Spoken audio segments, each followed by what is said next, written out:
Jordan Eaton put on a show, didn't he, with 31 and a couple incredible shots. Yeah, I was there. Big B. Well, we got to check which mic you're on, because that mic port is not working. So we're going to get Ben on the headset in here in just a second.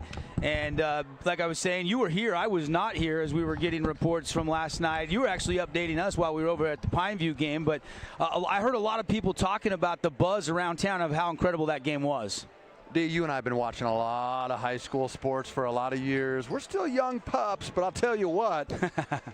I don't know if I've seen quite a performance like that. I've seen guys drop 39, 40 points in a high school game, but it's the way that Jordan Eaton scored. He did it down low. He got the and ones. He did it with the stills and into transition. But the last two shots, that's just a game that Crimson should not have won. And somehow, we've called one of their games. I've seen several of them. Somehow they just find a way to stay in the game with their defense. And it just happened last night that a couple miracle shots go down, and I think Riverton had to walk out of there going, how did we just lose? Yeah. Yeah, I mean, there was a 5-second call against Crimson. There was, some miscues for both teams down the stretch. There was some clock disparage. I guess, what's the term I'm looking for? Mismanagement of the clock, potentially? Yeah, I think there was a couple of stares over at the scorer's table. But it's actually on social media. There's some plays of someone with a stopwatch running it with the game clock because it was so controversial. So I think ultimately, look, as a team, you can say anything you want about that kind of stuff. But the reality is that there's always going to be bad calls, and there's always going to be a bad scorekeeper. There's going to be a bad break. What impressed me the most is that Crimson overcame a lot of adversity last night and won. And I think that we talked about this in a game we called a couple weeks ago, which is these guys just find a way to win. And a lot of it's from that football team. A lot of these guys are football players. You got Steele Barbin, you got Jordan Eaton, you got Jay Sweeten, you got kids like that that are just fresh off of a state championship. And what's translated is not necessarily the basketball skill, but the hustle, the grit, the grind, and the ability to tough out a win.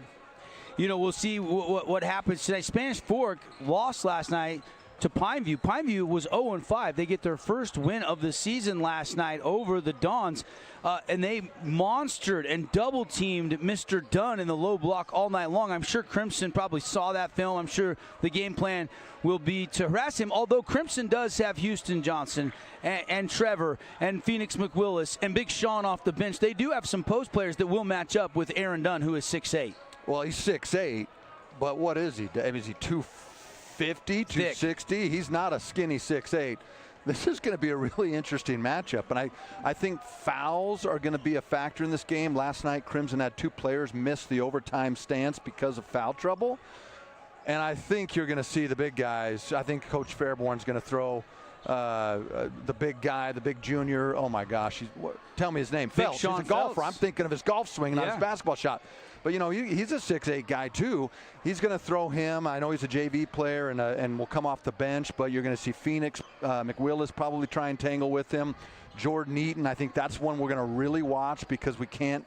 You see Jordan waste some fouls on him, then I think they're going to be in big trouble. But it's going to be fun to watch the big fella play. For the people that aren't on the stream or listen on the radio, he's a big 6'8". He is, and this is a team that, speaking of golf, as we officially welcome you into our Finley Subaru pregame show, Jackson Reese is arguably the best scorer on this team, and he just signed a letter of intent to play for Brad Sutterfield at Utah Tech as a golfer, but he's a really good basketball player. In fact, he led the way yesterday with 18 points in the Spanish Fork loss to Pineview, but they ran into a buzzsaw. Nash Schroeder had 28, season high for Pineview, and they were due to get a win. They got some talent on that team. Yeah. So Spanish Fork comes in 2-6. Meanwhile, Crimson is 4-3, and they are getting locked and loaded here. Appreciate Finley Subaru bringing you the pregame show. We've got the savings side of the freeway. Go see the all-star lineup on the savings side of the freeway. We're going to take a 60-second timeout. When we come back, we'll dive into the keys to the game and get you ready for the starting lineups and the tip-off. It's the Mustangs and the Dons coming up next on the Fan Sports Network. Asphalt, It's not something we think about much, except when it's in bad shape. At Holbrook Asphalt, we help cities, HOAs, and businesses avoid replacing painfully expensive roads and parking lots. To avoid the cost of replacing asphalt, you must effectively preserve it while it's still in good condition. University research has shown Holbrook Asphalt's HA5 slows asphalt aging by 67%. We make your pavement assets last longer, cost less to own, all while achieving higher property values. Visit holbrookasphalt.com to discover more. Hey, it's Sheldon Demke. Check out the latest episode of What's on the Menu, a behind-the-scenes tour of local restaurants. We'll see some of their favorite dishes and get an inside look on how these dishes are prepared. Check out this week's episode at stgeorgenews.com and click the shows on the menu tab. Hurst Ace Hardware is conveniently located in St. George on the corner of Bluff Street and St. George Boulevard with 30,000 square feet of lawn and garden, paint, tools, fabrics, sporting goods, and the most complete nut and bolt section in town. Hurst General Store, the Big Ace store on Bluff and on Main.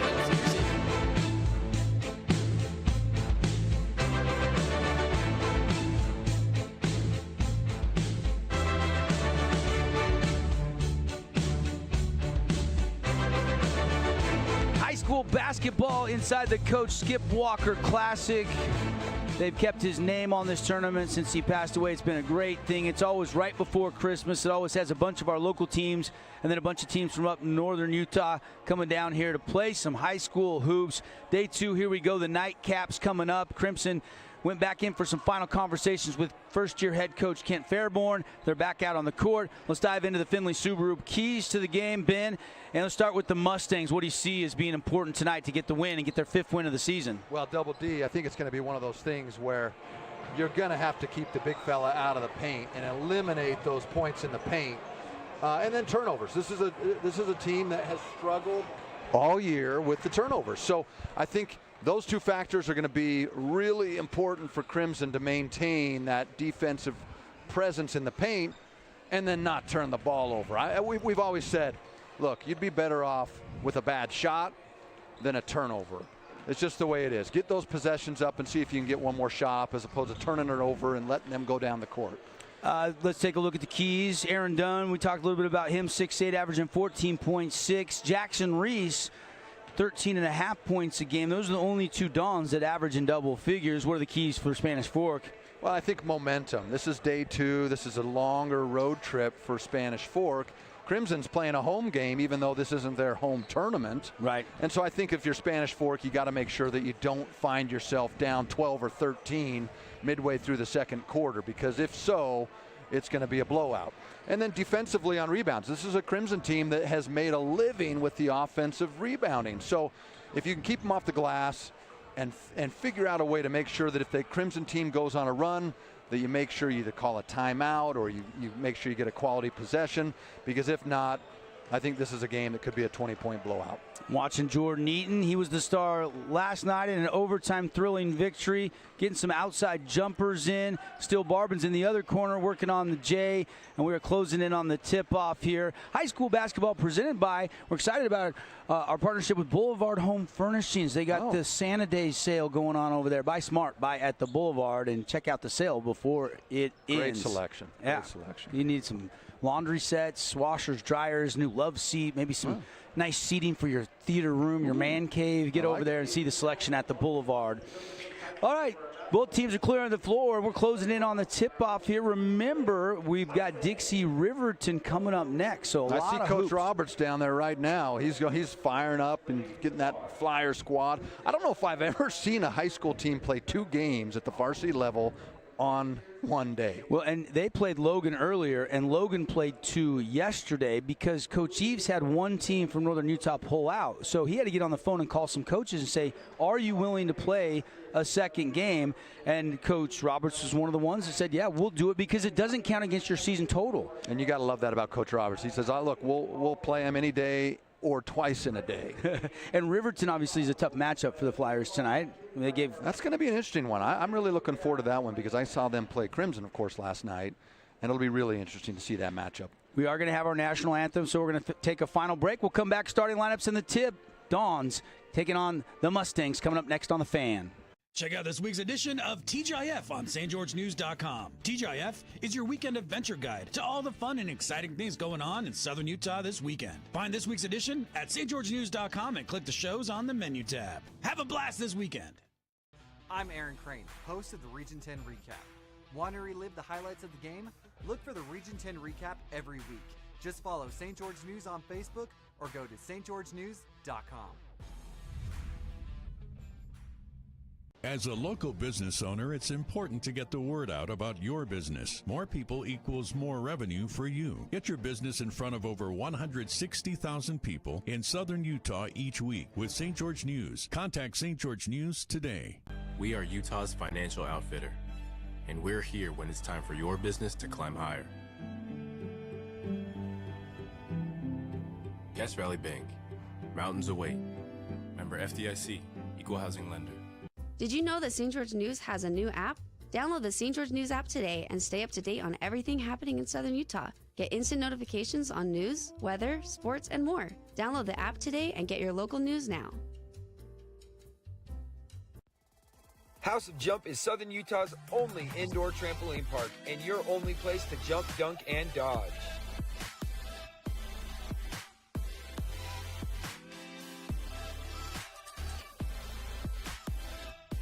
Head on over to our house, the House of Jump. Proud sponsor of Region 10 Athletics. You said Trevor. He's got a strained Achilles. All right, we are back. Final moments of the Findlay Subaru pregame show. Devin Dixon, Ben Lindquist. Let's meet the starters for the Spanish Fork Dawn. Starting lineups brought to you by House of Jump. Great place to go with friends and family this holiday season. You don't want the kids bouncing off the walls in your living room. Take them over to the House of Jump where it's encouraged. Aiden Sorlazano is the starting guard with Kobe Healy, Jackson Reese, Ethan Beckstead, and the big guy, Aaron Dunn, for head coach Garrett Johnson. And the starting lineup's about to be introduced for the Crimson Cliffs Mustangs. There is one change from the game you and I did a week and a half ago, and that is Trevor Taylor is not starting. He's nursing a little bit of an injury and will not play tonight. Yeah, hearing a strained Achilles up there at the Sky Ridge tournament last weekend. So hopefully he can get back sometime after the holiday break. Scoop Johnson, the starting point guard, getting introduced. Here comes Jordan Eaton, averaging right around 20 points a game to lead the Mustangs in that department. Phoenix McWillis, who we saw get a half of action in the game you and I did a while back, but now he's into the starting lineup. Still Barbin, and then the big guy down low, Houston Johnson. And then they've got a good 3-4 guys they can go to off the bench. Yeah, Coach Fairborn's been playing 8-9 guys, and so I think this is, again, they played 3 games last week. They're going to play 3 games this week. And this is day 2. You're going to have to go to the bench, and I think that's going to be something that Coach Fairborn's got a great bench right now. Again, just 2 wins on the season for Spanish Fork. Mustangs come in with 4 wins and 3 losses, and both of the teams are ready to go. Let's jump it up. Let's tip it off. And Dev, it's not one of our Findlay keys of the game, but I think it's important to note that, Crimson, if you're Coach Fairborn, you got to make sure that you got a team like Spanish Fork that's only had 2 wins on the season. You got to make sure you don't overlook these guys. I agree. Jump ball brought to you by Luke Udy, American Family Insurance. It's won by the Dons, and we are underway. Let's put 8 minutes on the first quarter clock. Here we go.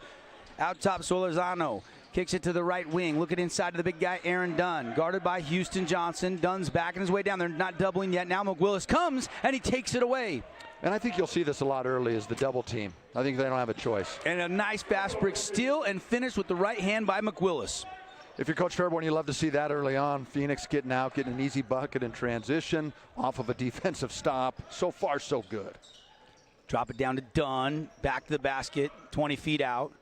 Little handoff in the lane to Kobe Healy. Now Jackson Reese driving, cut off. Good defense by Jordan Eaton. Now they switch, and Healy pump fake. Got a good look, but can't hit, and rebound to the Mustangs. Outlet to Barbin. Ahead to Scoop. Scoop hanging and can't hit. Rebound, Aaron Dunn. So far, so good defensively for Crimson. Again, Dev, this is where they've hung their hat, is on the defensive end. And a nice spin move. Look at the footwork. He misses it, though, and on the putback draws a foul. So Aaron Dunn, Spanish Fork big man, will shoot 2. And if you're Crimson, this is your fear right here, because the big fella is going to be a hard one to contain. and you only got 5 fouls in the high school game. That was a nice little drop step. I couldn't help but note the footwork there on that spin move. You're right. He's got great footwork, and I think looks like a soft touch, too. Yeah. First one goes down. And he is only a sophomore, just a 10th grader, but maybe doesn't even have his driver's license yet. Yeah, this kid got a ride to the game, huh? I think this big fella is going to be fun to watch. I think, look at that soft touch. Left it just a little bit short. Little short. Great rotation, though. I think if you're the varsity coach and this guy's got 2 more years after this, you're happy. McWillis stop and go, little leaner from the foul line, and the jump shot won't fall. 2-1 Mustangs early on our Wilkinson's House of Lighting scoreboard. Solorzano out top, dumps it down to Dunn, backing his way down, goes to a spin move up and under, but too hard off the window, trying to track it down. Dunn gets it back. Dunn, pump fake, power move, got it and one. Well, it's what we talked about, points in the paint. I think this is going to be, I love to watch a team that recognizes where the mismatch is. And as we see on the replay here, Dunn goes up, vertical, up high, doesn't have to pump fake once more. He just goes up over, takes the contact, and down it goes. Defender was going pretty straight up, but a lot of times you're going to just get that foul called on you when you're going up a bit against a bigger guy. You're kind of hanging around the elbows. Yep. And 4 quick ones for Dunn. And a quick turnover for the Mustangs. That was something that you pointed out. They got a limit tonight, and they throw that one out of bounds. Yeah, something that I've seen several of the Crimson games so far, and I think defensively, like we talked about, they just keep themselves in games. Offensively, turnovers and shot selection. But again, this is a team that's pretty new playing together. Jackson Reese, corner 3 won't go. Healy tracks down the deep carom off the rim, and the Dons have a second opportunity here, leading by a couple. Early action here. We're 2 minutes into this game. Healy flip pass out to Aiden Solorzano. He'll try to feed it to the post, and it's tipped out of bounds by Houston Johnson, and then Dunn actually touched it last, so the Mustangs get a stop. And if you're Crimson, you want to see if you can push him off the block as much as possible. I don't think he's going to be a guy that's going to square up and beat you off the dribble. So if you can move him off the block early in the possession, that way you're not at a disadvantage later. Little scissor action. They kick it back out to Houston Johnson. He'll take a straightaway 3, no good. Rebound, Dunn. Dons want to push ahead to Jackson Reese. Stops, flips it back out top to Dunn. See, Dev, he's not going to go anywhere right there. So, again, if you can get him off the block early, it's an advantage for Crimson. Healy going to hit a teammate and get it right back using the screen. Now the roll and the finish from the left side with the right hand, and the Dons have a 6-2 lead. And that's our Finley key of the game right there. That points in the paint. Again, every shot and every bucket's been in the paint. Quick miss by McWillis, and here come the Dons the other way. Reese with a little crossover, knifing down the lane. Can't finish, though. And here comes McWillis. McWillis pushing ahead in transition. Nice pass to Barbin, laying no. That's too strong off the glass. Rebound Dunn. You can see the frustration a little bit on Coach Fairborn. He's like, guys, just settle in a little bit. Take a better angle on the drive. Get better quality possessions. A lot of quick shots so far, and I think, again, this is day 2. You're a little bit tired.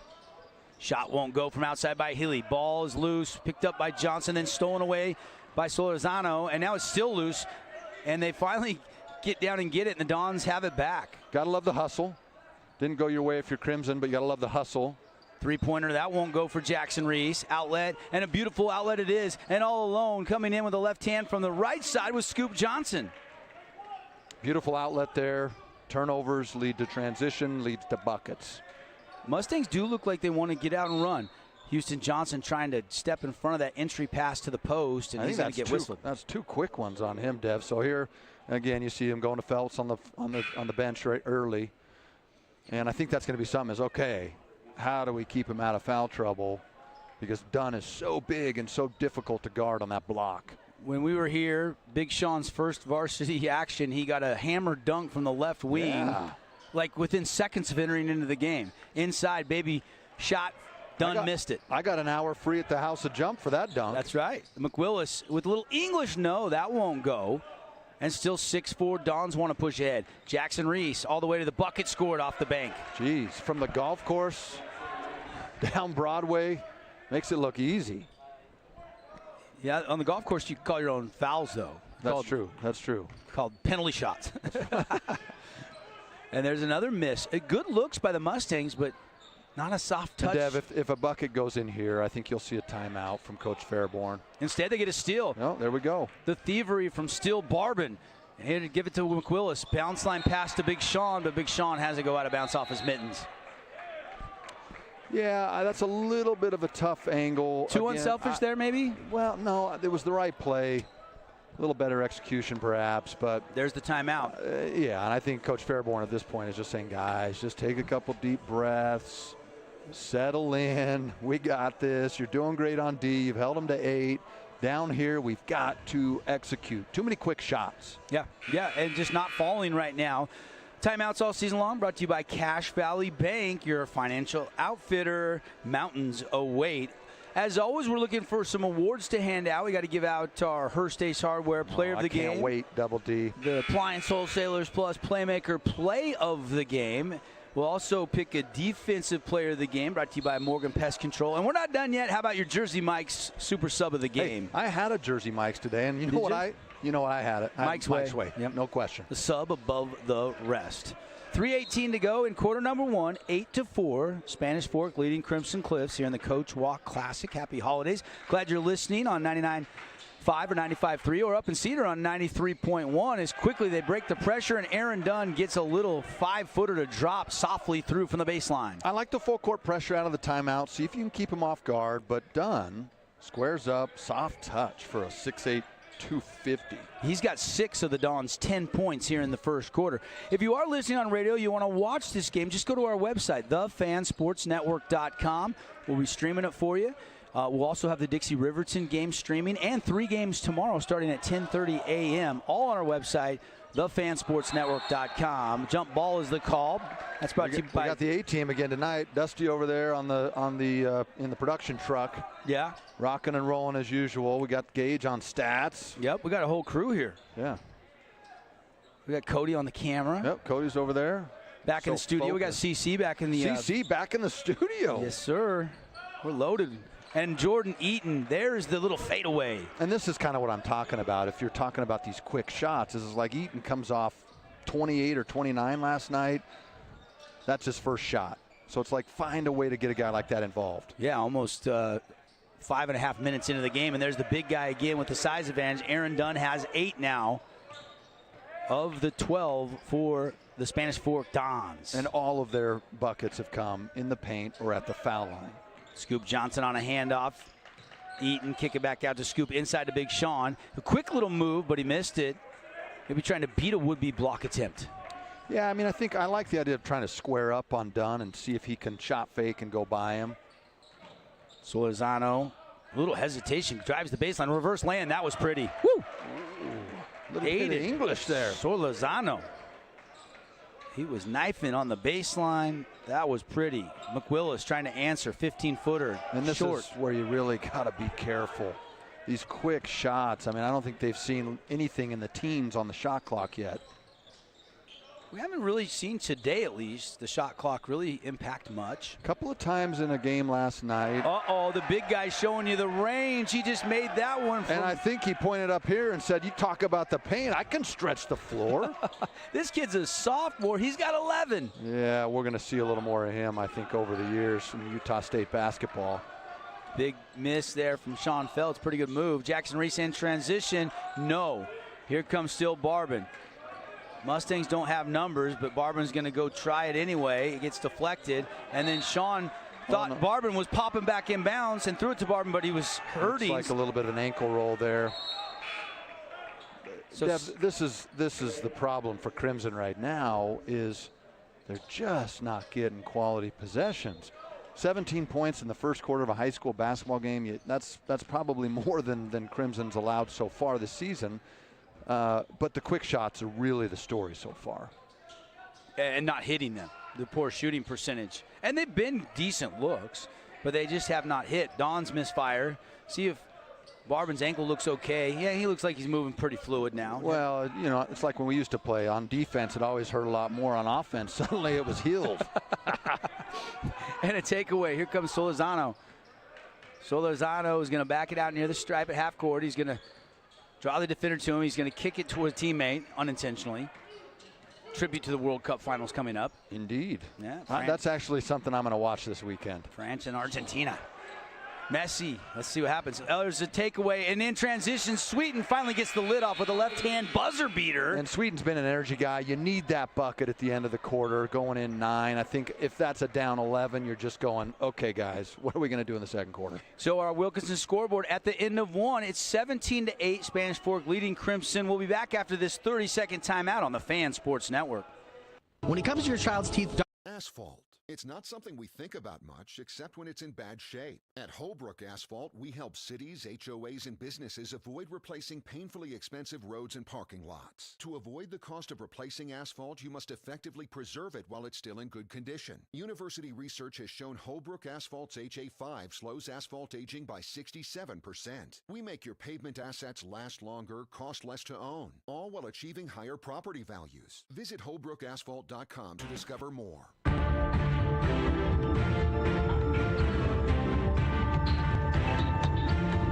This is probably a different first quarter conversation for Coach Fairborn. He hasn't found himself behind by 9 at the end of the first quarter on his home floor yet this year. So we'll see what the Mustangs do coming out of this timeout. They're going to send a couple different players out on the court, including McKay Lindquist, and we'll see if McKay can kind of steady the ship a little bit. With him will be Sweeten, Eaton. Big Sean will stay out there. And then also you've got Drake Carroll. Yeah, Drake Carroll. Yeah, some youth out there. You got a freshman and 2 sophomores. No, sophomore and a junior. And then, of course, the seniors over there with Eaton and Sweden. Yeah, this will be interesting here to see what's going on. I mean, we got a 9-point ball game, 3 quarters to play.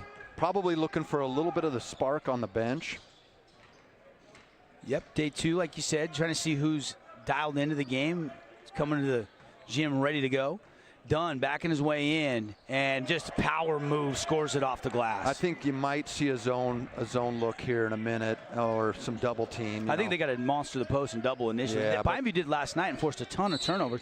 And that's what we saw as we got a foul down on the court. We saw that first play of the game, McWillis doubled and stole it. We haven't seen it since. Yeah, and that's sometimes, when you get guys in Britain's boy, Houston's in foul trouble. Yep. So you got him out, and maybe that's something you talked about in your walkthrough where, like, look, we're gonna double with our starters, but the guys on the bench maybe didn't quite understand the rotations. There's Big Sean Felds with a smooth little 12-foot baseline J, nothing but net. And the lead is 19-10. Driving hard, they do double down low, they kick it out, mid-range jumper, and that won't go, rattled around, popped out. Offensive rebound, that shot contested, and it won't go, and a strong rebound by Eaton. Eaton's like, look, I've only had 1 shot, I'm taking this one. And he does get the friendly bounce on the U First Credit Union 3-pointer. The guy's uncanny. He doesn't have the best mechanics, but I'll tell you what, Dev, sometimes shooting, it's just between the ears. A lot of confidence. He does not lack in confidence. And he's a guy you hate to play against, but if he's on your team, you say, I'll line it up any day. Yep. Coming off 31 in an OT win last night, Eaton now has 5. And on 2 shots, by the way. 1, 2, 3, 4, 5 different Mustangs have scored. But the problem is right now that the big man, Aaron Dunn, has 13 of the 19 points. They've got to find a stop for him defensively. He's equaled the Crimson team scoring, and I think this is the problem that we've thought about the whole in the pregame show is what is the bigs of Crimson going to be able to do? Because you either have to run a double at him or you're going to have to throw a zone at him. But this is basic fundamentals. You got to push him off the block. You can't let a guy go down there, set the 10 up. Yeah, but then he did prove he could hit the 3. The one time he caught it up high, he let it fly from straight away. I think I'd be willing to see 1 more of those before I determined he's a 3-point specialist. I agree. I think in the Pineview game last night, Dunn took 1 3 and was 0 for 1. But tonight he is 1 for 1 from downtown. And that's something, obviously, at 6'8", that's very valuable because you can't really block that 3-point shot. And even if you close out, it's hard to even get a hand in the face for a smaller guard trying to close out that 3-point shot. But you're right, it's not his specialty, but he's not scared to shoot it either, doesn't look like. At this point, he's only missed 1 shot. I'd just keep shooting. Yeah. Solorzano, cross-court pass deflected. They have to save it. They do. Jackson Reese on the right wing. Gets it to Leatherwood. Leatherwood backs his way out, gives it to Reese, wants a screen. Instead, he goes away from the screen and flips it to Dunn. Dunn guarded by Eaton. And this is the matchup I was wondering how long it would take to get to. See, now you see how Eaton's trying to he pushes him off the block, gets him out of his. And Eaton's just such an animal on the defensive end. And they got to hurry here. Shot clock, good if it goes. They don't get the shot. They track down the rebound, and it goes out of bounds. No, he stepped on the baseline there. It will be Mustang ball. He saved it right into a blocking attempt of Phoenix McWillis, but he was standing out of bounds when he saved it. Good hustle, bad break. And that's a good defensive stand. That's probably what Coach Fairborn was preaching in the last time out. Eaton, nice catch down low, but wants to back it out to the corner. Now he'll step into a three, and that one skips off the rim, no good. Rebound outlet. Here comes Leatherwood, racing ahead. Lindquist gets back defensively, but a reach in, they say, and a foul, and Leatherwood will shoot two. Look, that was kind of slipping out of his hand as he was going up to the rim. Those are hard plays. You know, you got full speed. You got a defender on his hip. Good outlet by the Dons, though, to push the tempo up there. Yeah. Coach Fairborn, first-year head coach, but he was on Casey Winter's staff. Got 3 new coaches in the region. Hurricane, Coach Schweikert taking over. And then Coach Tyler Monks is the new head coach up there, taking over from Mark Esplin at Cedar High. So 3 new coaches in the region this year. I like to see that. I mean, I think it's one of those things where you like to see some of these young guys coming up through, guys that have put in their time and two of the 3 get promoted from within. Yeah, that's what I'm saying. They put in their time. Yep. The only one that came down from Manti, I believe, was Coach Schweikert, who's now he was coaching the girls up there. Now he's coaching the Hurricane boys team. McWillis, good move, but he can't finish again. You love the move. You just got to find a way to get that through the hoop. Yeah, you like the penetration into the paint. Finger roll at the other end, no good. Put back done. Not this time.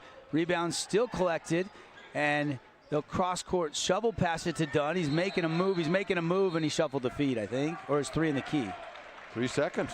All right. But, Dev, you called it. This is the matchup that's intriguing, is Eaton on the big fella Dunn. Because he won't back down. No, and he's got great footwork. He's got great instincts on the ball.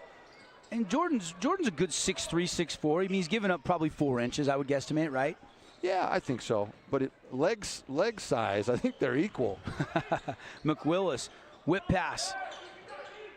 Back out top to Eaton. He wants to take another 3, and he got another First Credit Union 3 ball. And why not? I mean, I don't think he missed 1 or 2 last night, and so I would just keep feeding him and let him shoot it. Jordan Eaton is starting to heat up. He's got 8. And there's the stop again defensively. Here comes Carroll. Carroll to the middle to Eaton. Eaton flips it over to Sweeten. Lay in good. Here come the Mustangs. I've never seen a kid that he just finds a way. He just makes it happen. If a good thing's happening, Jordan Eaton's usually around. The lead is cut down to 3, 21-18. And this is what we talked about before the game. Crimson just finds a way to stick around. It's really uncanny. Yep, they have done it. They've been in a lot of close games, which will serve you well once you get into region play, and these gyms are packed and the crowd is loud. And there's a block. Jordan Eaton, and he blocks it to himself, basically. I wouldn't be surprised to see him score something right here. McWillis hesitation move, lost the handle, trying to recollect it. They double him, and Jackson Reese rips it away. And they got a foul on McWillis, I believe. And Phoenix fouled out last night in that game early in the 4th quarter. Had 4 with about 2 minutes to go in the 3rd. This is one where you've turned it over. We see this all the time, especially at the high school level. Guy turns the ball over, and he just gets a little too good energy going, and he has to foul to try and make up for it. Yep. That's one where you just cut your losses, you get back on D and make it up there. And give Jackson Reese credit. He snuck in from the backside. McWillis never saw him, and then you're right. He compounded it, kind of got tangled up there trying to get it back. Fresh shot clock driving in, laying good. Beautiful move there by Adam Whitaker, who just checked into the game. I hate to keep calling out the keys of the game, but it's number 1 on our list is points in the paint. Yeah. Other than that 3 by Dunn, everything else has come in the paint. And when you got 23, that means you got 20 points in the paint. There's Jay Sweeten with a couple buckets coming off the bench, providing a little spark, and the lead is down to 3 again. 23-20. Spin move. Solorzano got it. I'd be really interested if we see a zone here at some point. I think it's an interesting look, if anything else, just to see if you can mix up the cadence of the Dons. Eaton out top, hard drive to the middle.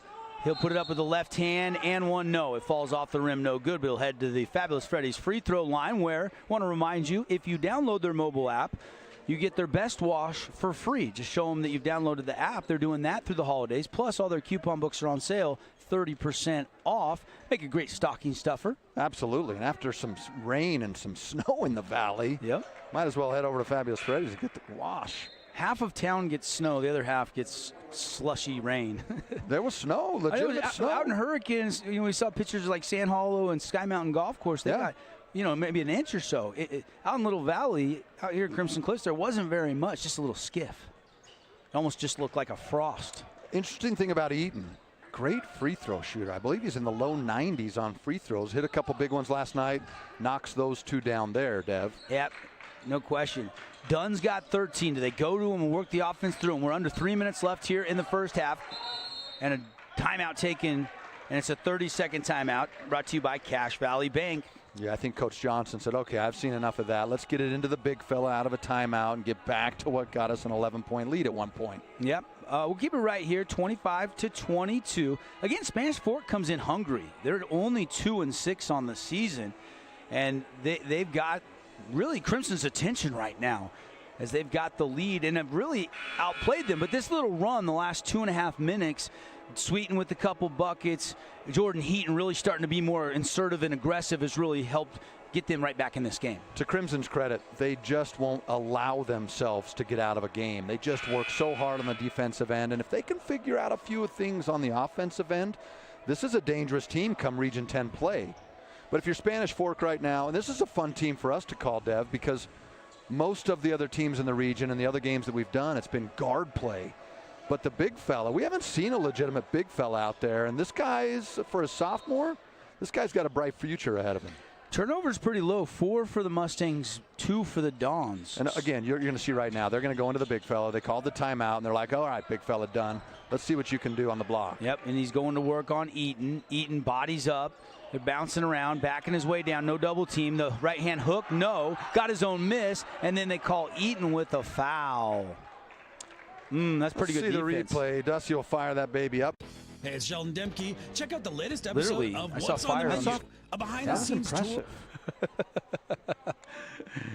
I didn't see snow, though, when we asked about snow. Okay, so I think that's probably one that you let go, but yeah, that's why we're up here, Dev, and he's got stripes on. Yep. Free throw good by Dunn. He's got 14 now. One more. Hey, coming up, we'll have the Rally Stop halftime show. We'll give you some Adams Wealth Advisors statistics. We'll get you a recap from some of the other scores around the Skip Walk Classic. Also, get you a little preview of the game coming up next, which will be Dixie and Riverton. You're calling 3 games in one day. Next one will be 4. Oh, my goodness. 4. Hardest working man in the business right there. Again, offensive rebounding, we talk about on Spanish Fork's key of the game, not allowing those offensive rebounds, and that's where Crimson's made a living the whole early part of the preseason. Oh, look at the arsenal now. He's showing us the hook from the other block. Right-hand hook, 6 feet out, nothing but the bottom for Aaron Dunn. He's putting on a clinic right now. If I'm Coach Johnson, I'm just saying, look, let's just run block-to-block screens. Let's get the ball in Dunn's hand, at least in the block every possession. It came in averaging 14.6. He's already got 16. He's already above his season average in the first half, and we still got a minute 57 to go as Crimson digs in defensively. I'm trying to figure out how this guy's only averaged 14. Have they not given him the ball? And sometimes you see that early in the season. You see teams that don't understand the types of shots and where those shots should be coming from. They do try to get him the ball there, but it goes off his hands, and here come the Mustangs. There's another turnover there. I like how they're trying to pull Dunn out of the paint, though, and I think they can take advantage of on some other players if they get a little better ball movement. We saw that in the first game of the day where Kyle Lemke was they were trying to pull him, and they actually held him to 18 points. Even though Logan lost the game and Dixie won it, they did do a pretty good job on Lemke, and it opened up the spacing for the rest of the guys. You don't have that rim protector.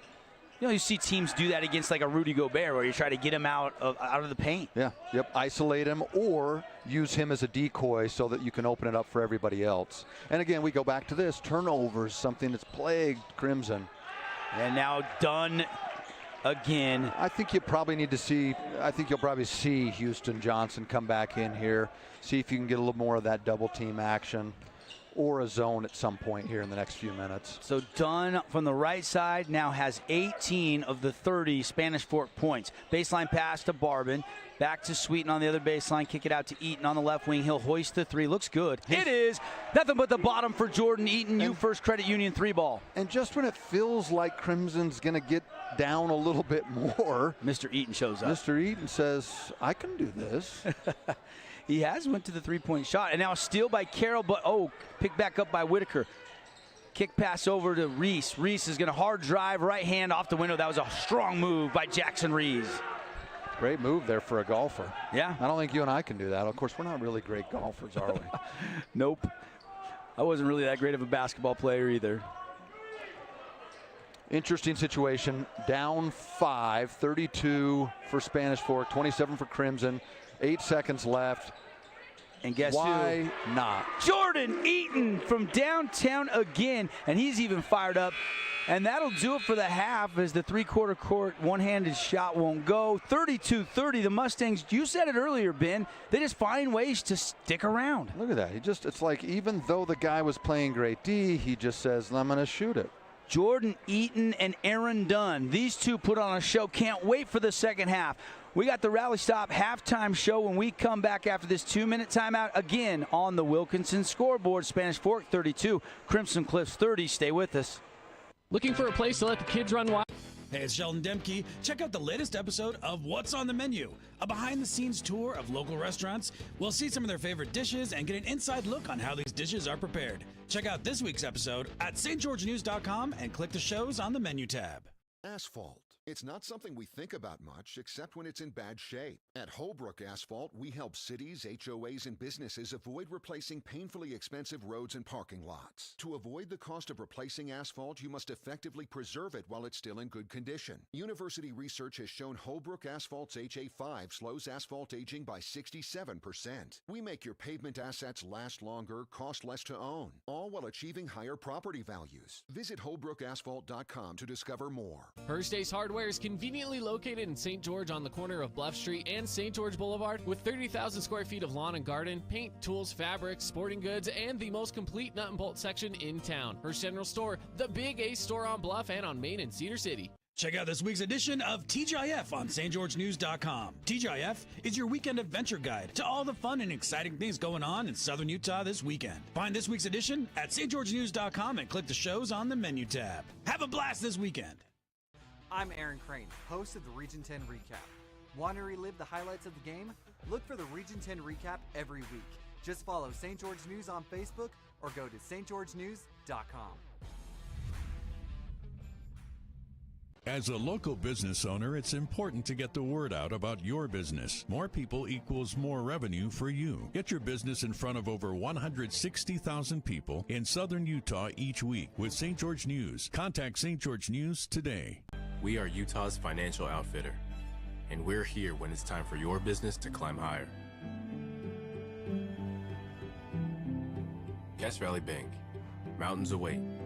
Member FDIC, equal For the housing lender. Holbrook Asphalt Big Score Dessert, Holbrook Asphalt pays for it, and I'll see you there.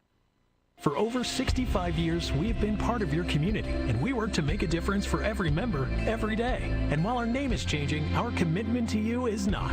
Find out how it's getting even better here. Welcome to You First. Visit us at youfirstcu.com.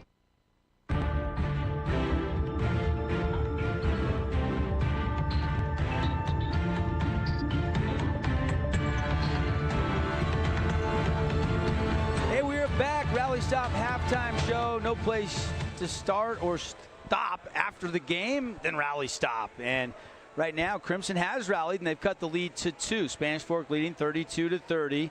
Devin Dixon, Ben Lindquist, glad to have you with us on the live stream tonight, coming at you on the Fan Sports Network, also on KSLSports.com tonight, and of course right here on the Fan Sports Network in St. George and Cedar City. Already had 2 games in the books. Get you a quick recap. Dixie wins over Logan earlier today, and a game in which Kyle Lemke led all scorers with 18 points. And then, unfortunately for the Cedar Reds, they go down to Bountiful. They lose by 9 to not the Bountiful Braves. They changed their name a couple years ago. It was kind of interesting. Cedar used to be the Redmen. They're now the Reds. Bountiful Braves, they're now the Red Hawks, the Bountiful Red Hawks. I kept wanting to call them the Braves a couple times in the broadcast, and just, it's kind of like the Cleveland Guardians. It's just hard to get used to. The Washington Commanders. It's just two of the worst names. Anytime you change the name, especially at the professional level, let alone the high school level. But good news, the realignment. I know it's been a hot topic. We are going back to Region 9 with the start of the fall sports in 2023. So we've been Region 10 for the last 2 years, with 4 classifications now in the 4A class. There's 8, 9, 10, and 11, and we're going to go back to being good old-fashioned Region 9, which I'm excited about. Yeah, look, I've said for the last 2 years, if you want to win a state championship in any sport in 4A, the last 2 years was the year to do it, because there's 13 teams in there. Next year you go to 26 teams. So Region 10, this is your year if you want to take home a state championship, because next year the field doubles. And we've already seen a number of state championships this school year. I mean, just in the fall sports, you had the Crimson Cliffs golf team. The Desert Hills football team won a state championship. And, of course, last year you had the Crimson baseball team winning it. Last spring, I should say. And then how about Snow Canyon boys basketball winning the state basketball over Dixie in a packed Burns Arena setting. Now, this year's 4A state championship will still have 13 teams plus Layton Christian, and that'll be up in Cache Valley at the Spectrum. That's right. Yeah, that's going to be. You ever played in the Spectrum? I've never played up there. No, I played in Huntsman. Played in. It used to be the David O. McKay Event Center, but I think it's America First Credit Center. I don't know, but in Cedar. Yeah. Yep. America First. Is that what it is now? Yep. Oh, I was thinking of Utah Valleys. Oh, UCC Center. Yeah. UCC That's Center. what it is now. Yeah. Mm-hmm. Yep. Yeah. Never played up there in Logan though. It's too cold. It's too cold. Wait a minute, you had to go to some cold stops. Yeah, Pullman. Pullman was never warm. That's as cold as it got. I think we were in Arizona and Arizona State and UCLA, USC. Those were the best places to go. Yeah. We are at the half. It's a quick turnaround here, so let's get you some stats from the first half. It was kind of a two-man show. For the Mustangs, Jordan Eaton came alive. He didn't even get a shot for the first 4 minutes of this game. He ends the half with 16 to lead the Mustangs. 4 for Johnson, 2 for McWillis, 6 for Sweeten, and 2 for Big Sean Feltz. And then it was a one-man show, really. Aaron Dunn, 18, 6 for Jackson Reese. Sori Lozano had 4, 2 for Leatherwood, and 2 for Beckstead. So 2 guys really carrying the load for each respective team in that first half. Yeah, and if we're in that locker room at halftime, you got to believe, if you're Spanish Fork and you're Coach Johnson, you're saying, guys, big fella Dunn's got to touch the ball every single time. Yep. And if they're not going to double him, he goes to work. If they're going to bring a zone matchup or a zone look or a double team, then great, you make your move, you wait till the double comes, you square up, you find the opposite side guy, and you make him pay.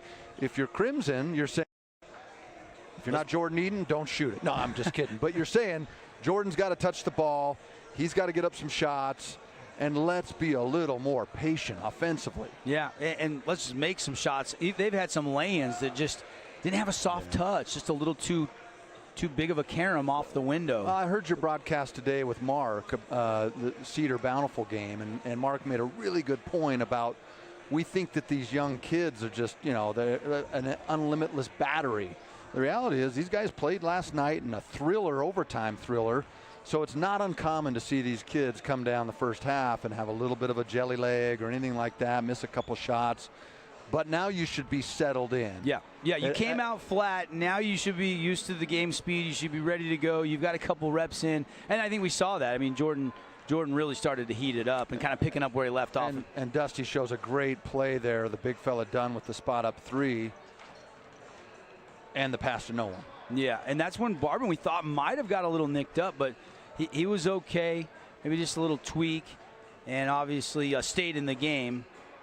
Eaton getting bumped and fouled here. Looking at some highlights for our viewers on the fansportsnetwork.com live stream. But look at this high arcing, friendly bounce. That's the shooter's touch. Shooter's touch. He has great arc on it, puts great rotation on it. And look at him bodying up against Dunn. And Dunn, still able to convert. But again, they didn't double Dunn as much. I'd like to see Coach Fairborn decide to maybe throw a few more double team. Maybe not every possession, but maybe every other. Let's monster that post and double team him. Well, that or the zone. Because if he tries to go through the double team, let him. If he kicks out and they start making some threes, maybe you have to call off the Dogs. But until that happens, I think you've got to have the theory, let's make somebody other than Aaron Dunn beat us in the second half. Yeah, because you haven't seen much shooting from Spanish Fork other than Dunn's three, who the guy that we said, oh, this guy's going to make a living in the paint. That's the only three And then they as have. soon as we said it, he goes out and says, look, Dev, look, Ben, I can do this, all right? But other than that, you've said it. They're not guys that are just letting shots go. I think they understand, and that's the sign of a team that's growing is they go, okay, we need to go inside the paint. There was a nice shot there by Scoop Johnson, one of his 2 buckets in the first half. And here's another high arcing, soft touch, splashing through, nothing but the bottom.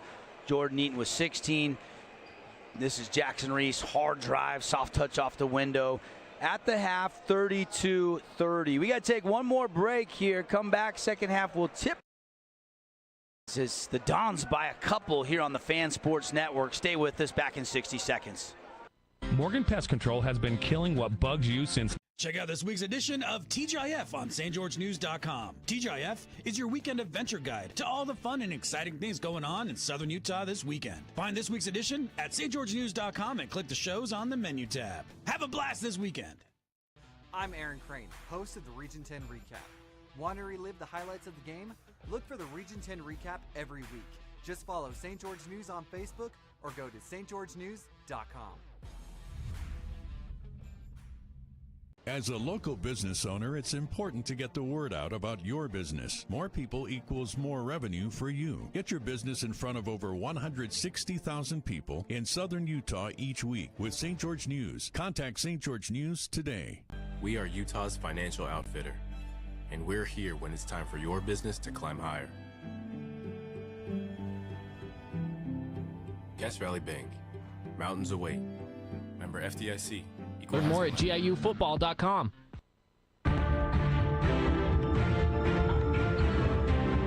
Appreciate Rally Stop. Stop in, fuel up, grab a snack, your favorite drinks and snacks when you're on the go. Make sure you get some fuel to top off your tank if you're heading out for the holidays this year. Rally Stop, proud sponsor of our halftime festivities. Appreciate Adams Wealth Advisors for bringing you our halftime stats, and the 2 big ones, 18 for Dunn, 16 for Eaton. And we'll see how that battle continues to wage on here in half number 2.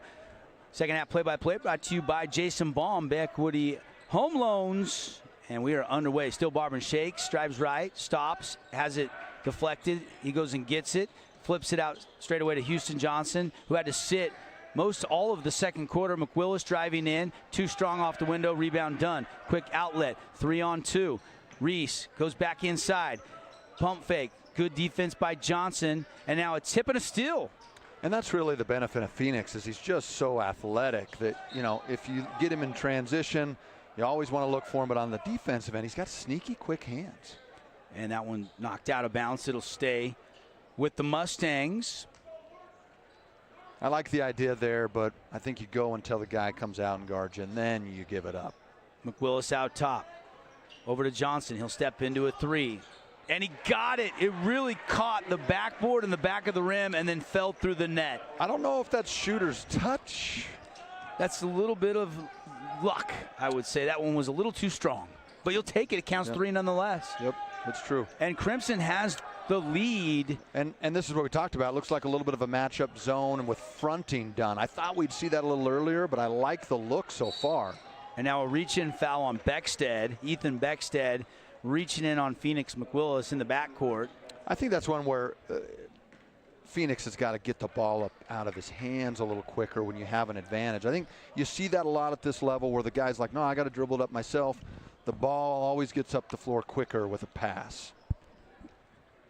Straight away, Johnson to a cutting Eaton. Eaton bounces to the middle, ball fake, and goes up strong, and he's fouled. He'll shoot 2. Honestly, I don't know how I would, if someone said, hey, Ben, how should we guard Jordan Eaton?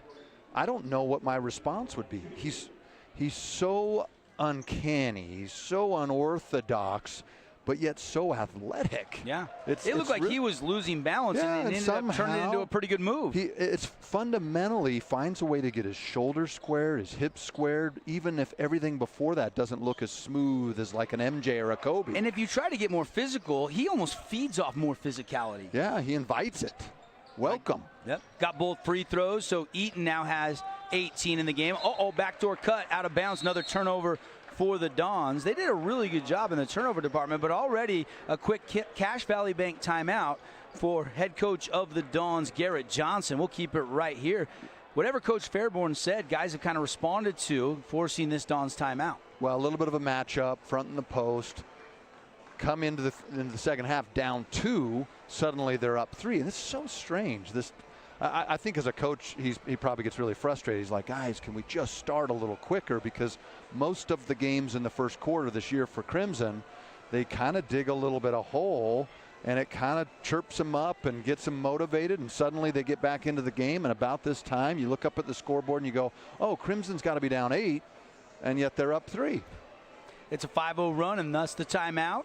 Gives us a chance to remind you we got some awards we're watching closely in the second half. Again, we'll be naming our Hearst Stores Player of the Game. Appreciate Hearst Ace Hardware, heart of downtown Cedar and St. George.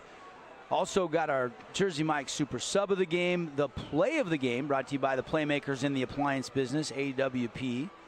And the Defensive Play of the Game, brought to you by Morgan Pest Control. We got a ton of awards thanks to all our great sponsors. And if you need their products or services this holiday season, go check them out and tell them thanks for sponsoring High School Hoops here on the Fan Sports Network. I got a good friend who said you always win with local, and I'll tell you what, we couldn't do it without our local sponsors. And go out and support them, especially on the holidays.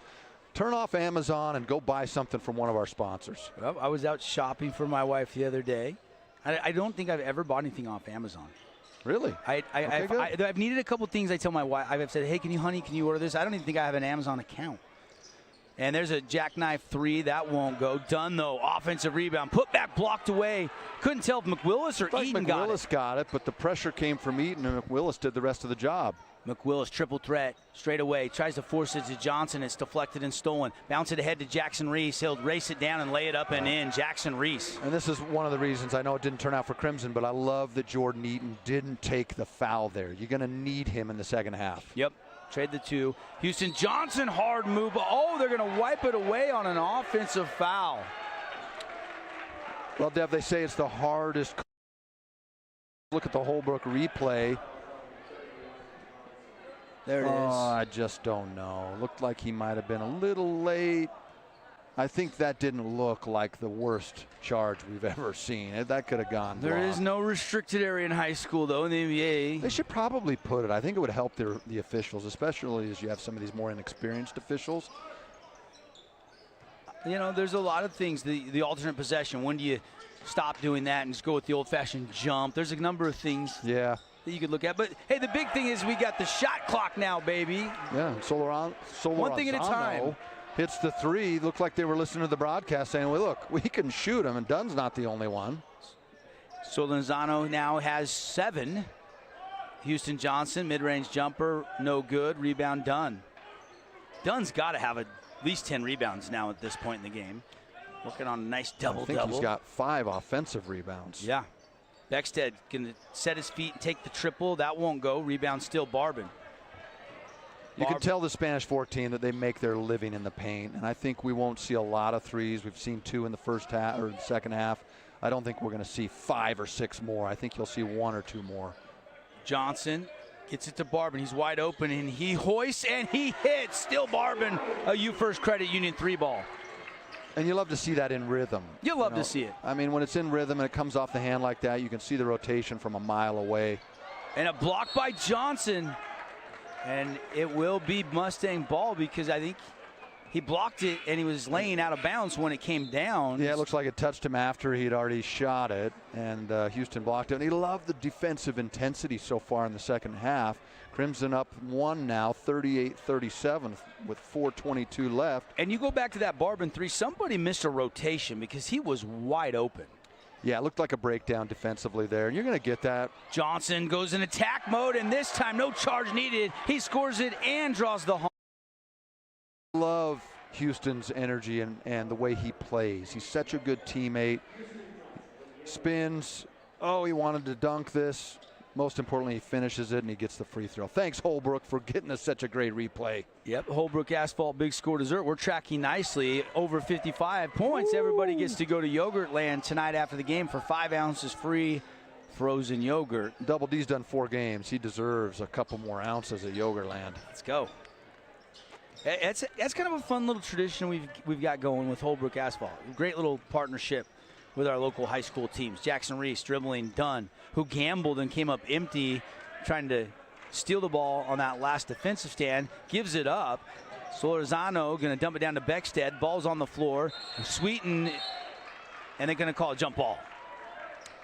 Yeah, Sweeten still, he's just football missing mode. He's just missing football pads, but I like his odds if it has to go to the floor. And they do jump it up. Jump ball's brought to you by Luke Udy at American Family Insurance. Now another jump ball scenario. Okay. It looked like a rugby scrum and all that mess. The ball just got knocked around, and there was 4 guys on the floor. And now the Mustangs will get it back. Well, we get Scoop back in for Eaton, and I like this move. You got a little bit of momentum, but not too much. This is a good time to rest Eaton. Make sure you have him for the rest of the half. Mustangs by 4. They were down by 2, but they have locked down defensively, and they're scoring some points in the paint. Jay Sweeten, he's got 8. Tell you, just missing football pads and a helmet, D. The guy can play. He's a guy that knows he's not a three-point shooter, but what you're going to get from him every single game is intensity, rebounding, and defense. Yep. And when you play hard, sometimes you get rewarded with nice little easy buckets down low like he just scored. Yep, the harder you work, Dev, the luckier you get. This is the largest lead of the game. The Mustangs are up 6, and Reese just airballed it. Mustangs try to push ahead. Go to the middle to Sweeten, and Dunn gets a steal. That was good hands by the big guy. I think what's missing in high school basketball is the ability to jump stop, gather, and find the open guy. 3 from the corner. That won't go, but Houston Johnson lost it out of bounds. It'll stay with the Dons. A critical point right here. If you're Crimson, you want to make sure that you don't let the momentum shift too quickly. And if you're Spanish Fork, you want to make sure that you take advantage right now. A couple of offensive rebounds, a couple of turnovers, and you're right back in this thing, maybe with a 2-point lead at the end of the third. Scoop's going to get a breather. Carroll's back in. So it's Carroll, Johnson, Sweeten, McWillis, and Barbin on the court for Coach Fairborn. And Crimson in the midst of a 13-5 run here in the third quarter, 43-37 with 2:30 left. And a steal, and in transition, Johnson goes mid-range J, missed it. Lead ahead to Dunn. He doesn't miss it. He's got 20. Cherry picking? I don't think he could get down there physically. I think the big fella's gassed. I think he thought he was fouled, too. He was asking for a foul. Johnson attack mode, and he scores it from the right side. Yeah. Houston's got a lot of energy because he had to sit so long in the first half. Yeah, a little bit of early foul trouble, but so far, right now, he's just been so good defensively and also offensively has been a difference maker. You got Reese, Leatherwood, Dunn, Solorzano, Beckstead on the court right now for Coach Johnson. Dons desperately need a bucket. They are down by 6, 45-39 with just 1:43 left here in the third period.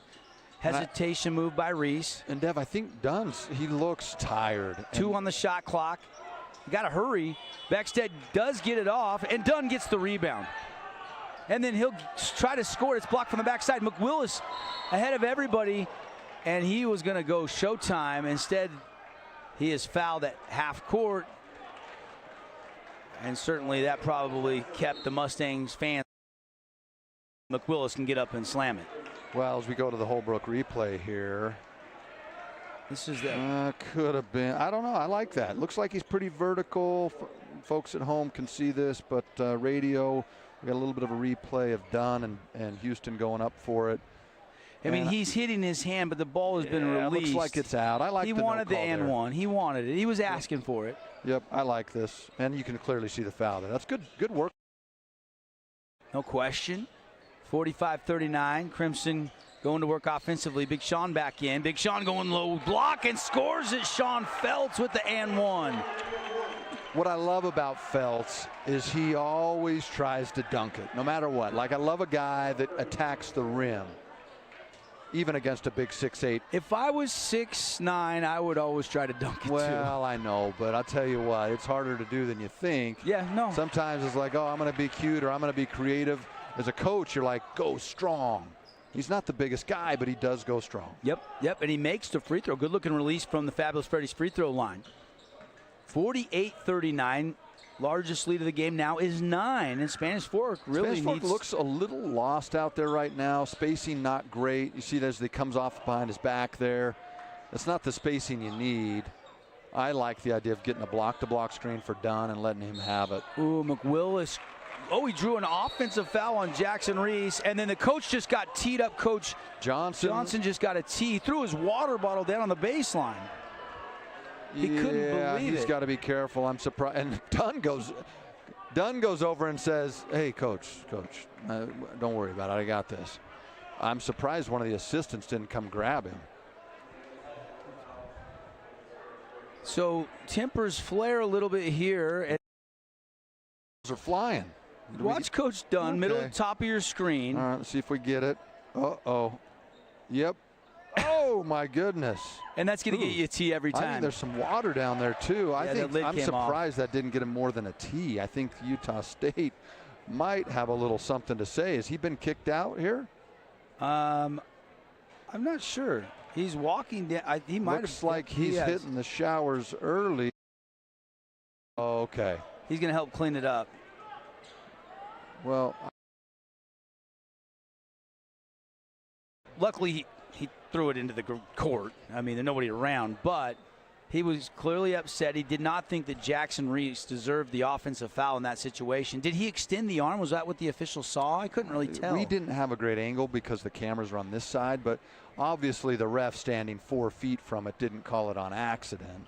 My problem is, look, you're the coach. You want to make sure that you're setting the example, especially with a young team like this. Throwing the water bottle. You never know if there's a cheerleader down there and something crazy happens. Sometimes coaches, though, 2 and 6, just trying to fire their team up, but that one was clearly frustrated with the foul. I don't think that was pre-planned. I'm going to get a tee here and try to rally my guys. No, and if you do, I always like the idea of calling a timeout, getting in the guys and saying, look, guys, let's get it together. We're on the road. Let's make it about us. Look at our local law enforcement. Oh, I'll tell you what. You can't see it on the camera right now, but he's helping the cleanup down there. Yeah. I'm surprised he wasn't ejected. Could have been. Honestly, that's a credit to the refs. I think I love to see refs that don't get so involved in the game that the emotions carry into their play calling. Hard foul. He's just grabbing Sweeten. Really no chance there that he was going to give up 2 or Leatherwood could do what he just did, and that's just grab his arm and hang on. So Sweeten will head to the line.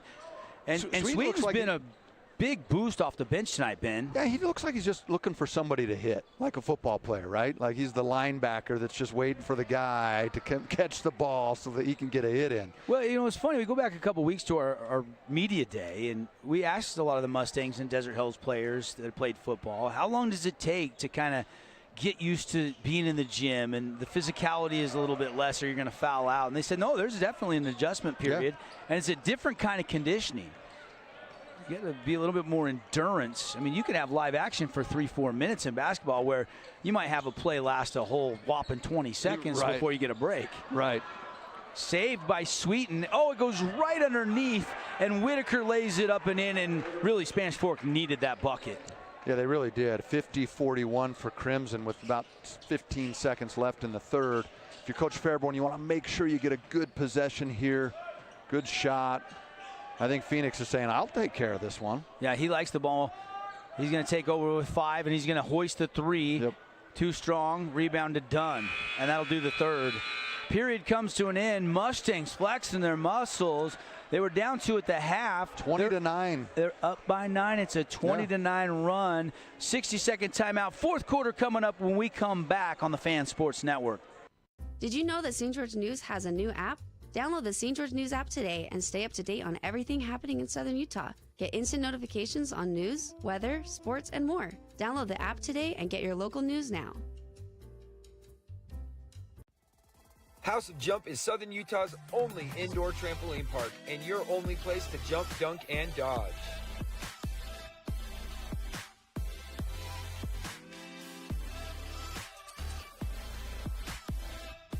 Head on over to our house, the House of Jump. Hey, it's Sheldon Demke. Check out the latest episode of What's on the Menu, a behind-the-scenes tour of local restaurants. We'll see some of their favorite dishes and get an inside look on how these dishes are prepared. Check out this week's episode at stgeorgenews.com and click the shows on the menu tab.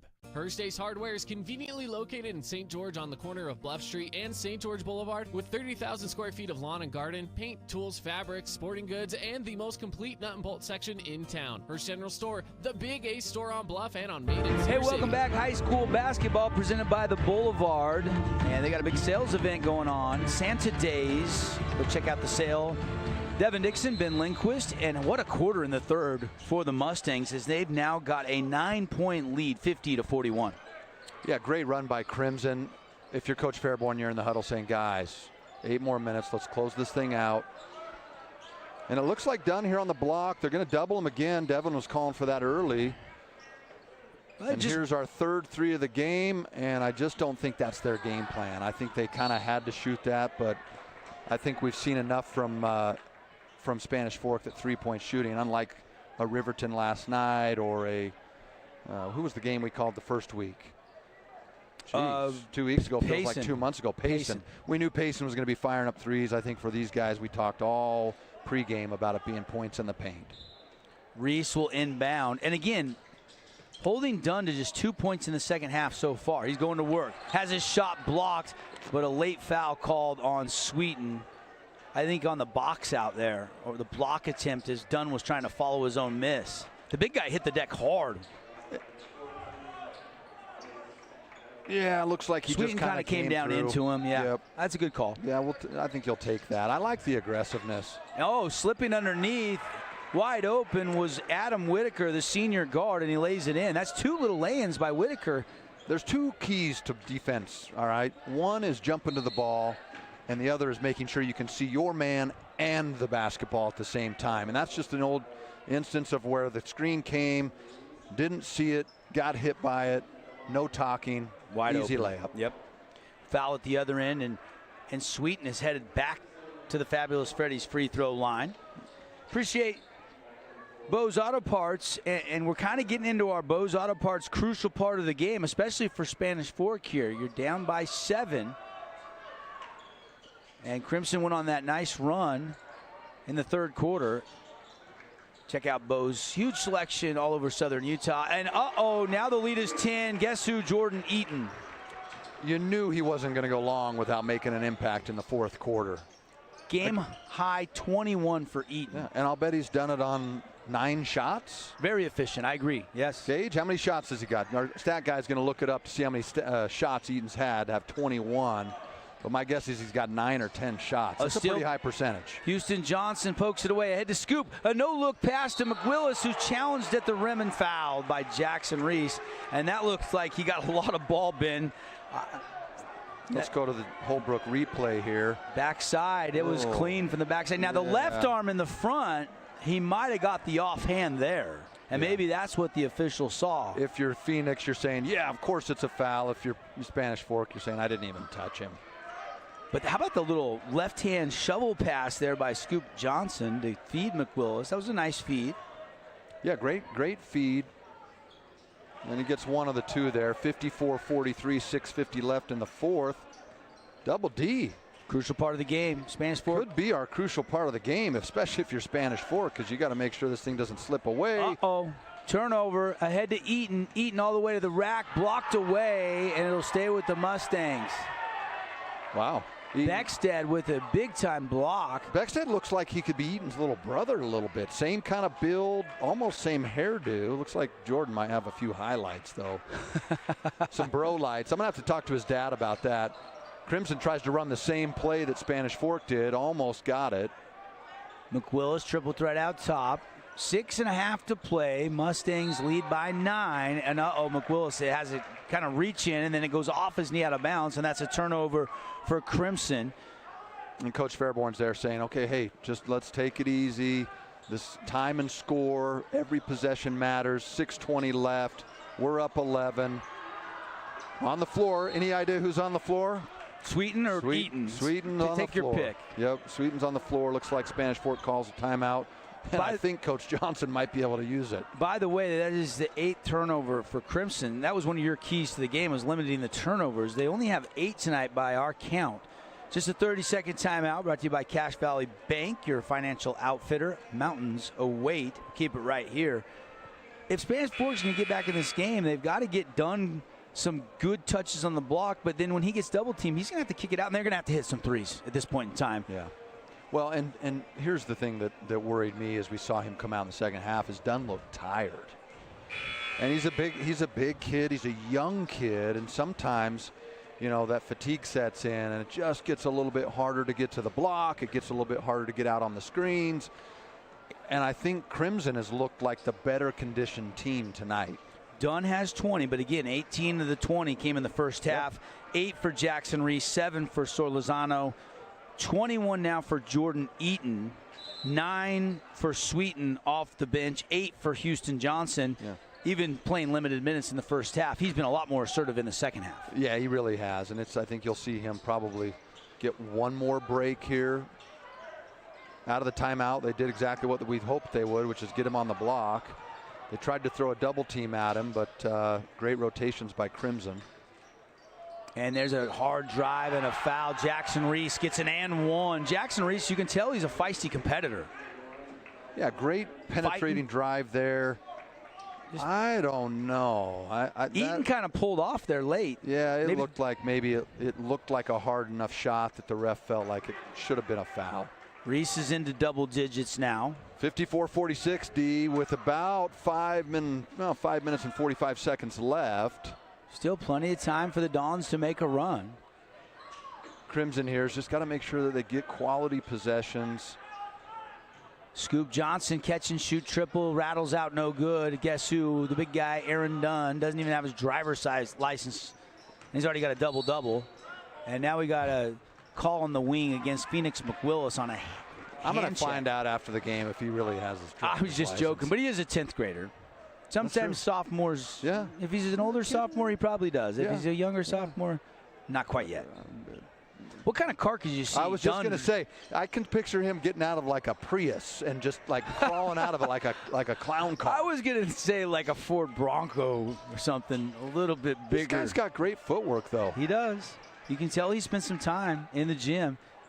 Going in, power move, off the glass, too strong. Put back good by Beckstead. A good move by Dunn there and draws the attention of Crimson. Another player gets to reap the benefits of his good work. Lead is down to 6. Sweeten passes it out to Eaton. Is it Eaton time? He missed it. Rebound to Houston Johnson, though. He's doubled and fouled. Well, and I haven't seen Coach John. I think Coach Johnson is saying, okay, I'm going to the second half. I mean, it looks like he's calmed down. I think if after the game he's going to go, dang it, I wish I wouldn't have done that. Yep. Poor water bottle didn't do anything to me. It's just a good thing that we're not perfect either. Oh, yeah. And Houston Johnson short arms that one.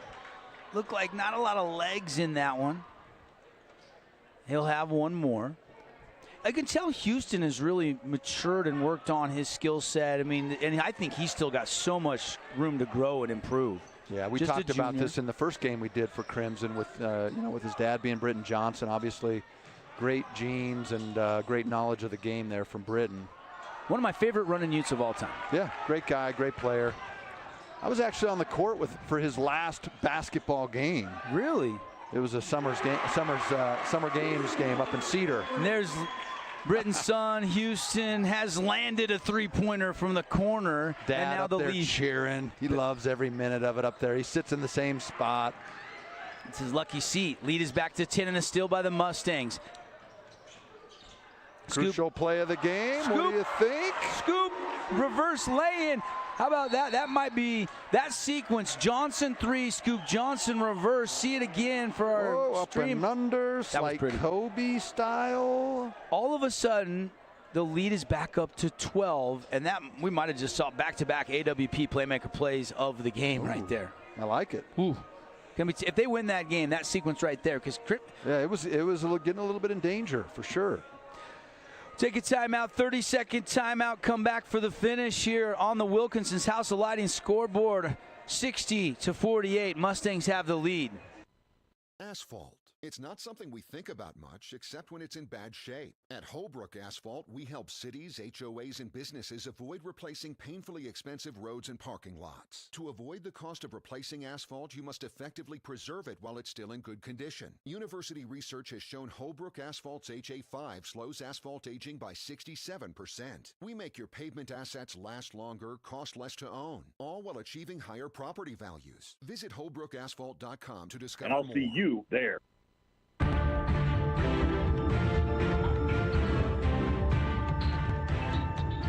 Happy holidays. Boulevard Home Furnishings and the Fan Sports Network bringing you Game 3 of a quadruple header. Don't forget, coming up next, we're not done. We got Dixie Riverton in the nightcap here on day 2 of the Coach Walk Classic. And Pineview is the host school. We'll have them tomorrow. We'll also have Desert Hills tomorrow. We got 3 more games tomorrow, so we're kind of just a little past the halfway point. We had 9 games this weekend right here on the live stream and on the radio. Double D's going to have to get the lozenges out to get that the pipes oiled. Yeah, I'm hanging in there. 4 minutes to go now, and Crimson is up 12. A very important possession out of the timeout for the Dons. Jackson Reese out top, guarded by McWillis. Using that screen, they switch. Now Johnson guarding Reese. Reese really defended well. He'll kick it out to Solorzano. This is as deep in the shot clock as we've seen this game. Down to 6. They try to drive and kick, and it's stolen away by Jordan Eaton. Good decision here to just walk this one up. Make sure you get a quality possession. And Houston Johnson going to fake and drive and scoop shot. Good. Houston Johnson again. He's coming up big here. He's got 14. Most of those coming in the second half. Yeah. I saw Dad up in the stands reenacting how he did that as if he had taught him that. He may have done. He's got a smile on his face, though. Britton played 6-7 years in the league. How long was he in the NBA for? I think he was in the league for just a year or 2, and then he played he had a great overseas. He went career. Overseas. Okay. Yeah. You know, his issue really ended up being his knees. Injuries.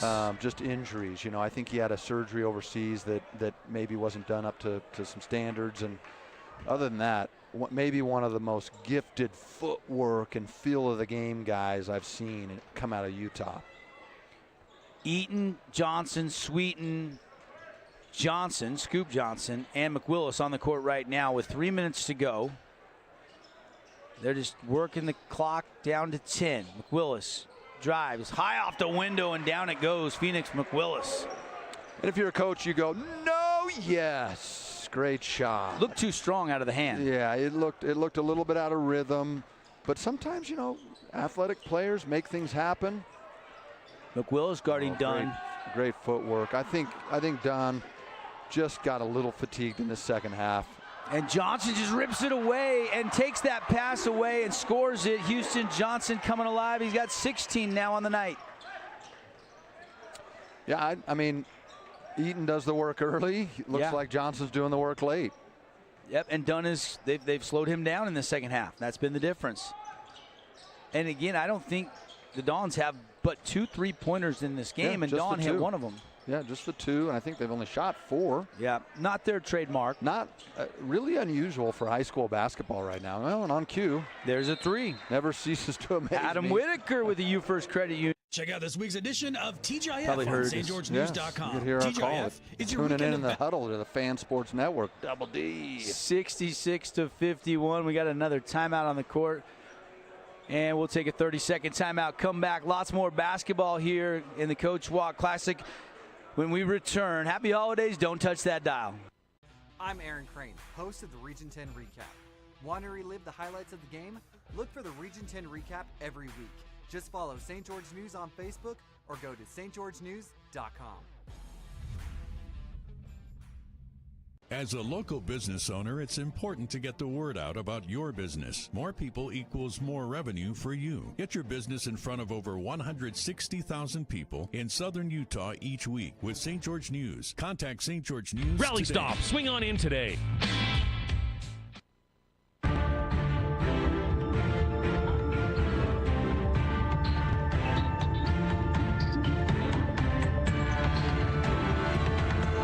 I want to remind everybody, game presented by Gridiron University. They've got that ninth grade Battle for the Beehive on New Year's Eve, Saturday, December 31st. Yeah. And then Saturday, January 14th, they'll have the 8th grade All-Star game and the high school senior All-Star game. And then the senior college showcase will be on Martin Luther King Monday, January 16th. Check out all the details. Get your tickets at the one on the 31st is at Dixie High School. The other 4 All-Star games will all be right here at Crimson's football field. Interesting. Yeah, I mean, look, only in Southern Utah can you still play football in December. Love it. Love it. 66-51, Double D, less than 2 minutes left, and it looks like the icing is almost placed on the cake. Yep, could have been a big lay in there, but Scoop had to hang on the rim and fall off no good. Dawn's got to be looking for early offense here. Looks like Coach Fairborn's going to clear the bench, get these guys some rest. They've got an early, Crimson's got, I think, a 1:30 game tomorrow, so quick recovery for this Crimson team. Well, and I think he's just countering what Spanish Fork did. They pulled all their starters. Yeah. So, you know, I think waving the flag here with just a minute 17 to go, getting some guys some rest, because Spanish Fork likewise will play again tomorrow. Shot from the corner, and it's buried. Huge bucket there, and the Dons connect, and quick timeout taken now so the substitutes can get into the game. I don't even have a number 15 on my varsity roster for Spanish Fork, so we apologize. Going deep in the bench. I think it's Isaac Mitchell. Gage with the stats right there. Come on. Isaac nice Mitchell work. hit the triple. Want to, of course, thank Dusty and the production truck, all our camera guys, Gage on stats. We got the best team in the business on the Fan Sports Network, starting with Double D and all the way down. Great shots tonight. CC back in studio. CC representing. Yeah. We are loving another time on the floor. Flyers have now kind of entered the tunnel area as they'll take the floor and get warmed up. Remember, they already played a game. So talking about fatigue, and you're in a tournament playing 2 games in the same day. I'm sure Coach Roberts said, okay, you guys get off your feet for a few hours this afternoon between games. Well, what I love about this for Dixie is, you know, these 3-day tournaments, that's essentially what you see at the state tournament. So exactly. I love that, you know, if you're a coach, you can call back on that and say, hey, look. And now we've got a 10 seconds call. They didn't get it across half court in time, so Mustangs will turn it over. How many turnovers is that now for Crimson? I think that's 10. Yep, that is exactly 10. The human calculator, Ben Lindquist. That's a pretty good number, though. I think Coach Fairborn would be happy with 10 turnovers. It's going to be their best. There was a couple of games last week where they had over 20. And I think 10, you know, in high school, the goal is to keep it under 12. You hear a lot of teams talk about that. Holbrook asphalt replay right here. Great drive with the right hand, and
We are Utah's financial outfitter, and we're here when it's time for Get you truly educated on what's really going on and how you can take advantage of this.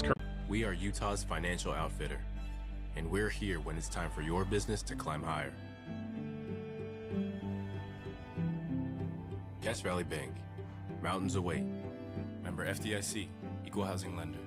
Did you know that St. George News has a new app? Download the St. George News app today and stay up to date on everything happening in Southern Utah. Get instant notifications on news, weather, sports, and more. Download the app today and get your local news now. House of Jump is Southern Utah's only indoor trampoline park and your only place to jump, dunk, and dodge.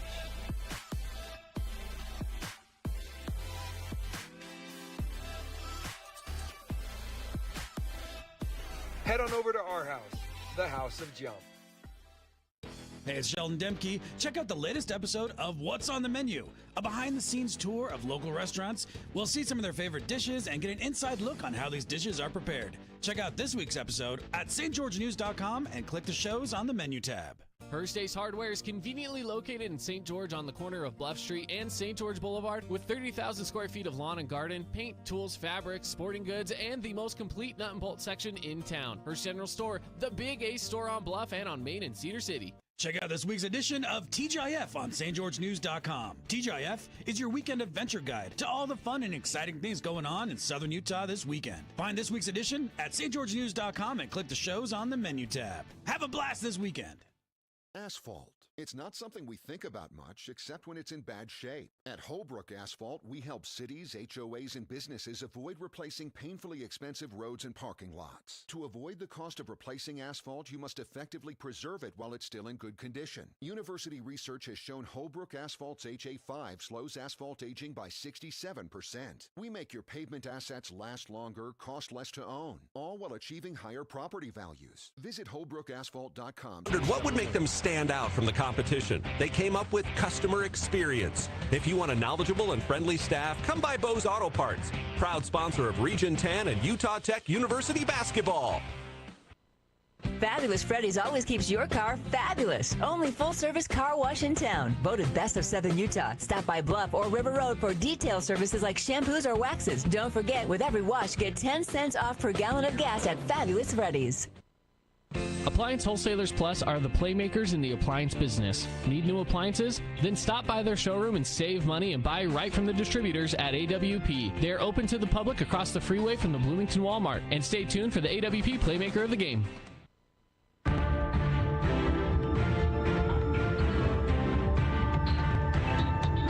Hey, we're back, everybody. We're going to clean it all up, just like Dr. Cody at Johnson Pediatrics. He's got you covered with all your kids' dental needs. Check out their new patient special. Hey, you get the cleaning, the exam, the x-rays, all for one low price, just $79.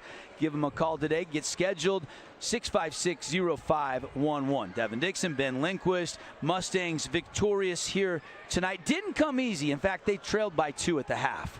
Yeah, I credit Crimson for just finding a way to stay in the game. And Spanish Fork, I think, fatigue looked to set in, and Crimson didn't give them any breaks. They took advantage of it, and they got a 10-point victory. 2 in a row. They'll play one more tomorrow, I believe, at 1:30. We got Flyers coming up in the Coach Walk Classic. Special shout out to the Walker family and the Staleys, really. They've just a great group of families. They do such a great job. The hospitality, food. Pineview does a great job of honoring what a great man Coach Walk was. I had so many great memories sitting in Coach Walk's office talking sports, and he'd be like, Devin, give me the scoop. Like, who's the 3 sports stars this year? Who do you think's going to be good? He just loved, and even though he coached mainly at Pineview, he loved all of Southern Utah sports, and he did a lot of things for kids. He was always making sure kids had sneakers and had what they needed to go out and play the game that they love. He was such a good man. So to honor him with this tournament name is pretty special for the people that knew Coach Walk. Yep, I've got some great Coach Walker memories, too. He always had cash in his pocket, and he always knew how to get a good meal. Yep.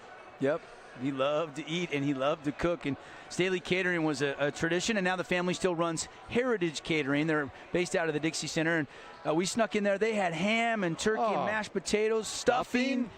Green beans. And they had the big thing, keeping it all nice and hot for the coaches and the players. Yeah. And, unbelievable, unbelievable. All right, let's do some stats here for you. And as we do so, we'll start talking about some of our awards because we don't have much time before we got to turn it around and get ready for Riverton and Dixie. Here's the scoring first for Spanish Fork. Jackson Reese had 11. Aaron Dunn had 20. But only a couple in the second half. What a much better adjustment by the Mustangs in half 2 on the big guy. A great job in the second half. And for Crimson, I think 7 players in scoring, almost 8 there at the end. But you got to love it if you're Coach Fairborn. You got most of your team coming off the football field. You take advantage of a tired Spanish Fork team. You get 2 wins in a row, 1 more before Christmas break. I think overall, Coach Fairborn's got to be happy. And you're seeing this team who did get a late start. Those guys went all the way to the state championship, so they were in the gym 2 weeks, 3 weeks less than other teams that were already knocked out of the postseason because of how good their football team was. And so you figured it might take a little bit more time for a Jordan Eaton to shake the rust off, but that wasn't the case so far in the Coach Walk Classic. Last night, Jordan Eaton had 31, put the team on his back. He leads all scorers again with 21 tonight. Yeah, great job by Jordan Eaton. He kept them in the game in the first half. Houston Johnson comes in the second half, gets some cleanup stuff, a couple of dipsy-do moves.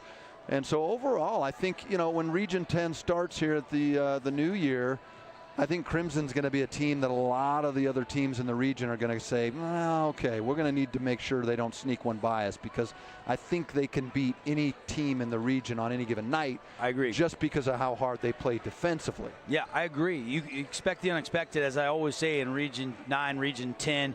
You can't sleepwalk on anybody or they'll jump up and beat you. Houston Johnson, you mentioned the foul trouble in the first half, 16 in the second half. Who's the Hearst Ace Hardware player of the game? Is it the second half Houston had, or is the first half Jordan had? I think you give it to Houston. That huge run. At one point, I think they were on a 20-9 run. I think they finished in the third quarter, the game. Yeah. Boy, what would that have been? 30 to 14 run?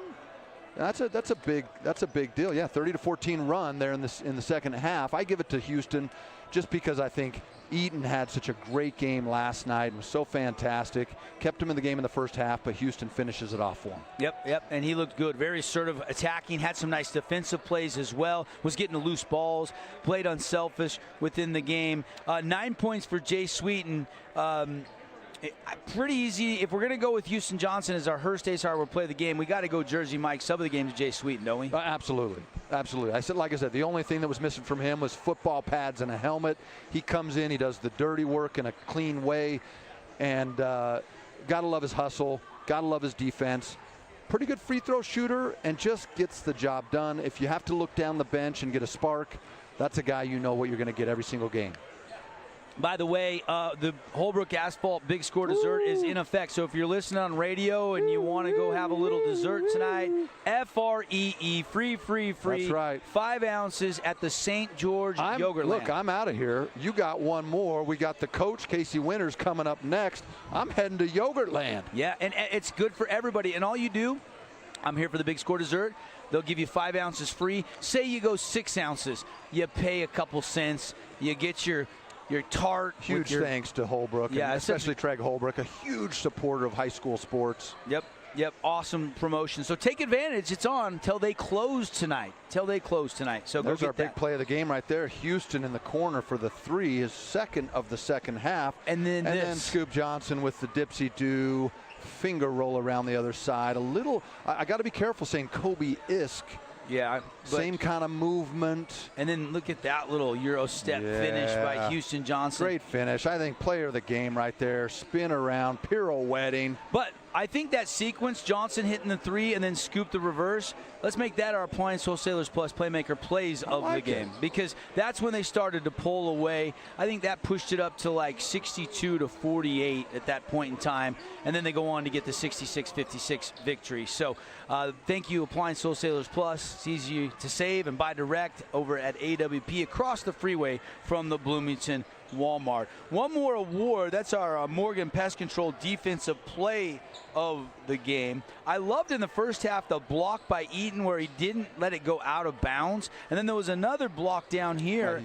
And Houston put it off the defender laying on the baseline, and Crimson gets the ball back. So let's go with those two blocks. It's hard with Crimson to pick just one because they seem to block a lot of shots. And play such great defense, but I think we give it there to Houston. We'll do a double for there. We'll give it to Houston in the second half, Eaton in the first half. Everybody's happy. Appreciate Morgan Pest Control.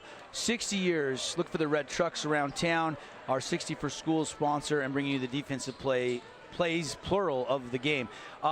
One more thing I want to mention before we run out of time here, because we got it. Oh, we didn't get the House of Jump dunk tonight. I was a little bit surprised. Big Sean, Phoenix McWillis, they fouled him at half quarter. He would have got that House of Jump dunk of the game. So stay tuned, Dixie Riverton. I think you'll see one in this game. Lemke, very capable. There's no question. If we get it, we'll tell you when. You can text in, and we'll get you a 1 hour jump. I got my coupon last 2 weeks ago. Yeah, they just text you right back. Yeah, from that Sean Phelps dunk in the first game we called of the season. Yep, and if you have friends and family coming in, go show them a good time at the House of Jump. Let them run around. Don't want them, what did you say, not bouncing off the walls? I love it. Because that's what they literally do at House of Jump, all those trampolines up on the sides and stuff there.